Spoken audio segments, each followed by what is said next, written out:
जो लोग गोश्त खाना पसंद नहीं करते और अपनी प्रोटीन को भी पूरा रखना चाहते हैं तो ये वीडियो ऐसे अफराद के लिए है।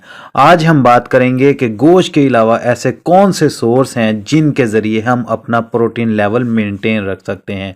सबसे पहले हम बात करेंगे दालों के बारे में, जो कि प्रोटीन का बहुत अच्छा सोर्स होते हैं। दालों से ना सिर्फ आप अपना प्रोटीन लेवल बढ़ा सकते हैं बल्कि B6 की कमी को भी पूरा कर सकते हैं।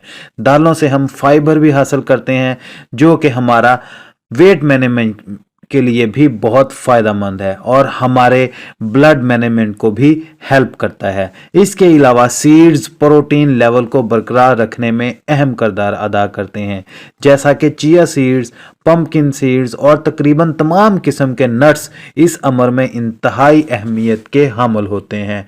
आप इनको अपनी खुराक में लाजमी शामिल करें, गोश्त से भी ज़्यादा फ़ायदेमंद होंगे। इसके अलावा काले चने का इस्तेमाल भी बहुत अच्छा है। ये हमारे मसल्स को बनाने में अहम किरदार अदा करता है और हमारे ब्लड लेवल को भी मेंटेन रखता है। अंडे में भी हर तरह के विटामिन्स और मिनरल्स पाए जाते हैं जो हमारी प्रोटीन की रिक्वायरमेंट को पूरा करते हैं। अगर रोज़ाना एक अंडे का इस्तेमाल करते हैं तो वो हमारी प्रोटीन की रिक्वायरमेंट को भी पूरा करता है और इसके साथ साथ मल्टीविटामिन्स भी पूरा करता है।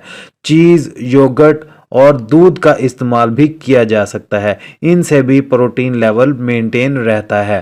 वीडियो के मुतल्लिक अगर आप कोई सवालात पूछना चाहते हैं तो हमारे कमेंट सेक्शन को यूज़ करके हमसे कोई भी सवाल पूछ सकते हैं।